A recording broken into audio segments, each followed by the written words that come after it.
Hi, I'm Matt. I'm a music producer, worship director, and songwriter here in Phoenix, Arizona. It's late in the year, but I'm finally getting around to my annual Pedalboard walkthrough. I'm going to do this a little bit differently than I have in the past. I'm not going to go through each pedal in order and spend a lot of time on it. I think I'll just kind of talk tones and then some of the effects I can add in on top of those. For starters, the biggest thing that's different this year is actually not a pedal. I've rejoined the tube amp world. When I'm playing at church, I'm still using the Iridium, and I still love the Iridium. It's fantastic. But I got the amp hankering. I missed having one. I haven't owned any sort of an amp since 2016 or 2017 when I went all in on modeling. The Iridium's fantastic, and it makes the most sense for me for using at church. We can keep it silent stage. It sounds exactly the same every time. It weighs nothing.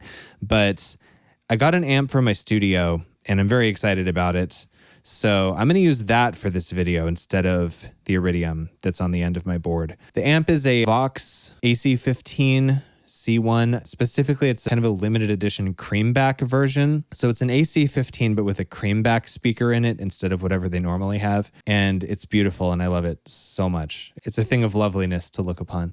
But anyway, that's my amp for this. And I'll start messing with pedals. The bass tone that I always have, these are my two always-on pedals, are the Diamond compressor and the Timmy. And so without them, it's a little bit dull. It's such a core part of my tone that when I turn them off, it just sort of sounds lackluster to me now, but this is without. And then I'm obviously using the compressor for some subtle compression, but I also just like what it's doing to my tone. So I always have that on. And then what the Timmy is basically doing is pushing the amp a little bit more and then carving out a lot of bass because I prefer the neck pickup. This is my home spot for pickups. So without the Timmy, playing a neck pickup all the time can be a little dull. It has a little more low end than I want it to. So this is carving out quite a lot of bass, and then I end up with this neck pickup sort of tone, but that's nice and full and bright. So this is my default. I always have these on. My second stage drive is the Mojo Hand Rook, which I've done an entire video about because I love it.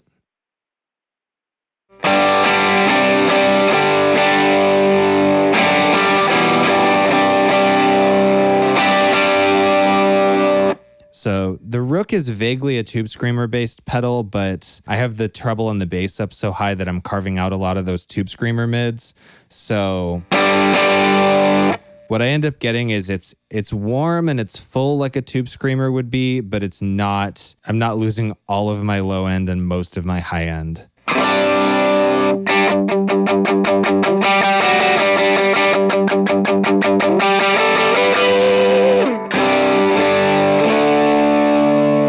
So I love that. That's never going anywhere. I know those are bold claims for a guitar player who collects guitar pedals to make, but I cannot imagine getting rid of that drive. And then my third stage drive, really it's just a lead boost. I only use it for solos, is the Archer by Rockett. And I have that set up where it's boosting a little bit of treble. There's no gain. I have gain knob dialed out and then quite a lot of volume. It's one part me trying to mix myself in case the sound person doesn't know to bring up my guitar for a solo or something. I'll just get loud and then drop back into the mix when I'm done. But the reason I'm using this clon-based thing instead of like a clean boost is that it is adding some mid fullness that makes the solos sound really good. So this is if I was up here on the Rook,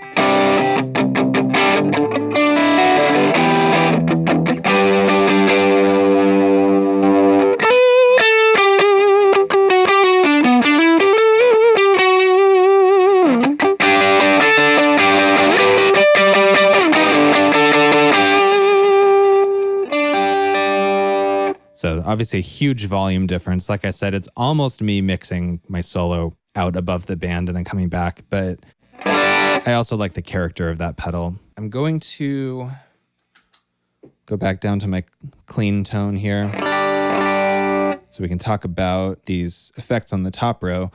I have a micro pog on here. If you've followed the channel for any length of time, you know I have gone way too far down the octave pedal rabbit hole. I've done multiple videos about these, and the micro pog was the first one I ever got. I liked it. I don't know why I got rid of it. I think I just got curious what else was out there. Went through like 9 other ones and then just ended up buying my buddy's micro pog from him so I could get back to this one because it's the only one that has ever really done it for me. As has been the case for 8 or 9 years, I'm only using it to add a kind of a subtle amount of high octave. I pretty rarely do anything else with it. It's adding octave up at 9 or 10 o'clock just so that lead lines and things can jump out when I want to. So if I was doing a lead, do some delay here too. So if I was doing like a single string lead, like we sometimes are in worship music, I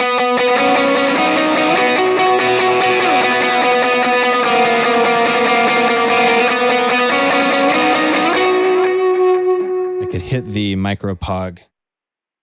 It adds a kind of a high octave that can make me pop out of the mix a little more.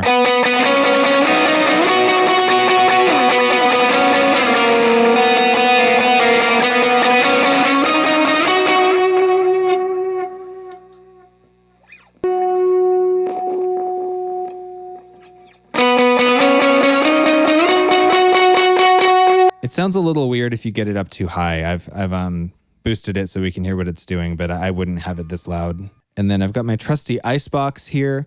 That's a chorus. This is a DoD Icebox from the 90s, I think. And it was not this one, but a DoD Icebox was the first pedal I ever owned as a teenager. And I ended up getting nostalgic and my wife tracked one down and now I'm using it again. Chorus is my favorite modulation effect. And after going through a whole bunch of experimentation trying to find a multi-modulation pedal that I liked, I finally just decided chorus is mostly what I'm going to be using and I should just get one of those that I love. I will get into how I cover the other stuff in a minute. Chorus on this one, it's very shimmery and sparkly and it's audible in a mix in a way that I really like, but it also doesn't feel like it's changing my bass tone too much. And some of the other ones I've enjoyed, like the MXR and the Boss, feel like they're changing how my guitar sounds more.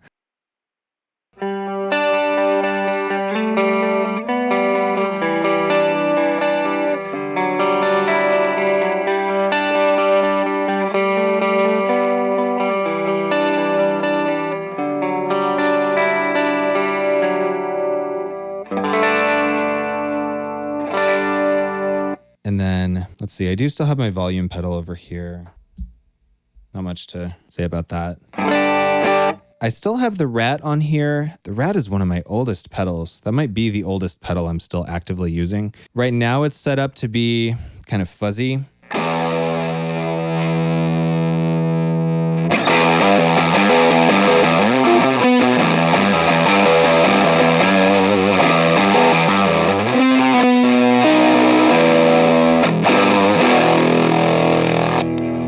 So that's my distortion if I really needed to go distorted, or if I want kind of a woolly fuzz out thing happening at the end of a song, I could have some delays going.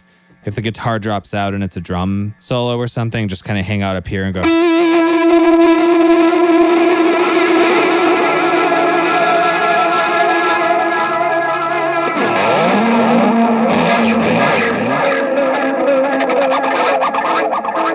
I feel like the Rat is amazing for just making sounds, a pseudo feedbacky guitar noise until you come back in or whatever. So that's what that is there for. And then the new thing on my board this year is the HX Stomp, which I have set up as my delay.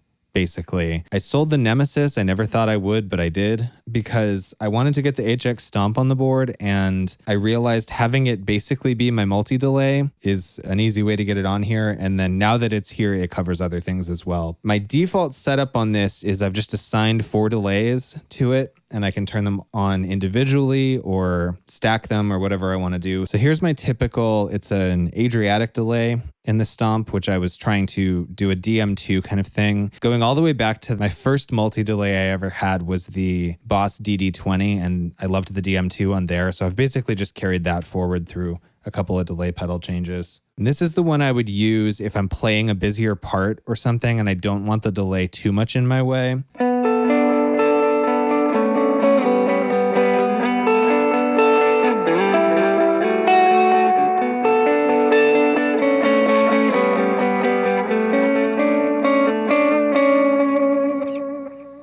And then my less subtle one is transistor tape.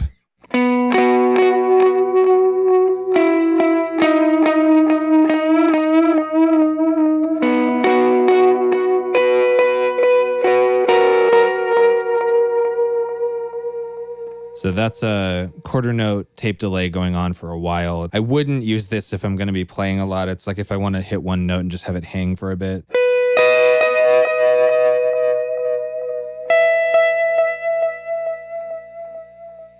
And then I've got my dotted eighth here.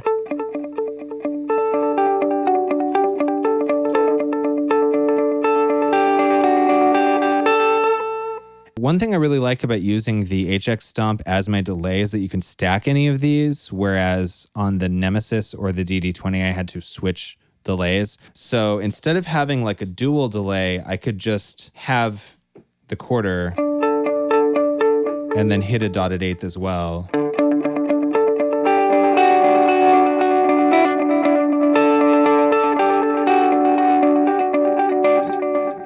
And then I think this one's a reverse delay.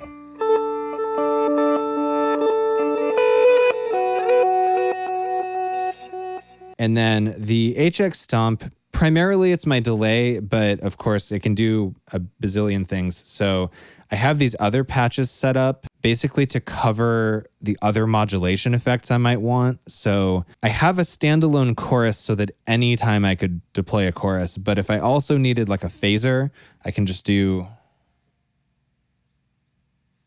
I have a patch called delay and phaser, and the first three delays are the same. But the fourth button here is a phaser.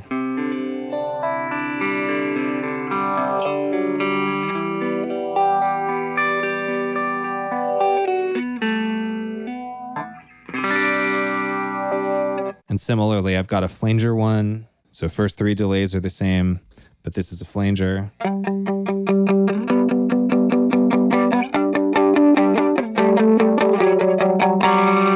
And then I think I have a tremolo one as well. Yep, delay and trem. I have that as a 16th note tremolo right now. I could change it on here if I needed to, but... And another great thing about using the Stomp for my tremolo is it gives me a tap, which like there are tap tremolo pedals out there, but they are few and far between. And it means that my tremolos and any delays I might be using are perfectly synced to each other.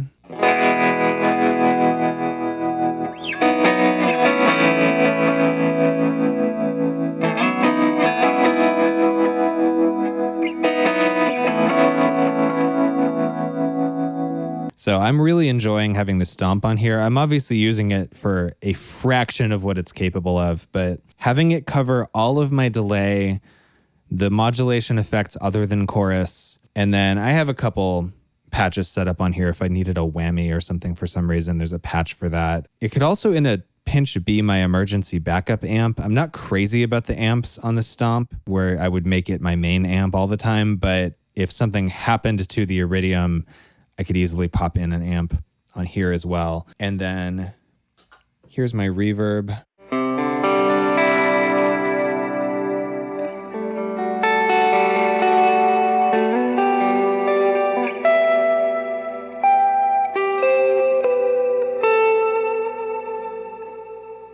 So I love the Immerse Mark II. It's my favorite reverb I've ever used. And that's kind of it. I've been really simplifying my pedal board. I know that to most people you would look at this and be like, that is not a simple pedal board, but relative to the other praise and worship guitar nerds that I talk to all the time, I'm somewhat simplifying my setup here. So there have been points in the past where you could go back and watch other iterations of this video, but there have been points in the past where I have every square inch of this covered in stuff, and I've got like mini pedals crammed into the spaces in between, and stuff is turned sideways, and trying to see if I could fit 18 pedals on here or whatever. Lately, I've been really trying to think about what do I actually need? What do I use every week? And just pare down to those things. These are pretty much my essentials. It's difficult for me to imagine ever getting rid of any of the ones that are left here. And then if I need something that's not on here, I can always whip out the Stomp. The only other pedal on here is the Iridium at the end there, and that's my amp when I'm not playing through this amp. Still set up for chime. I slightly redialed in the settings this year when I was doing some amp shootouts, but it's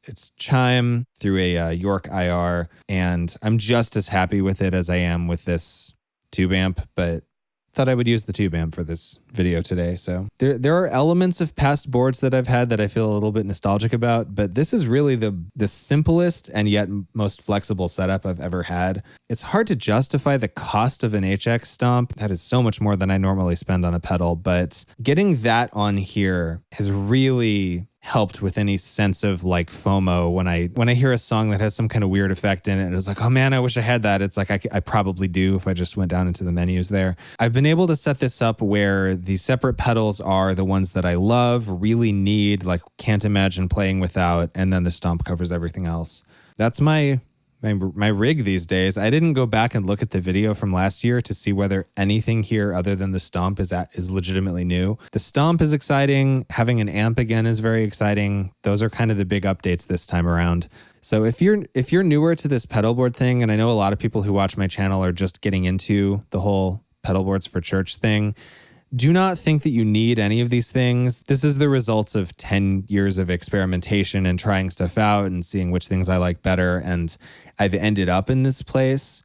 This is actually still not, as church boards go, a high-end board, but I know that it's inaccessible I wouldn't be able to just go to the store and buy all of this stuff today. This took years to accumulate. So if you're just starting out, please don't think you need these things specifically, but a good compressor, some good semi-transparent drives, a delay and a reverb will get you started. And these are my picks for those things, but there's lots out there. Anyway, that's where I'm at these days. And once again, I am going to end my pedalboard video by saying I can't imagine anything changing, and then I'm sure next year something will be different. But most of these have some nostalgic or like sentimental or personal connection for me now. There's no way I'm getting rid of some of these. So I think my options for continuing to change the board are kind of narrowing over time as I land on things that I either can't live without or would emotionally be hard to get rid of. So this is where I am at. And thanks for watching.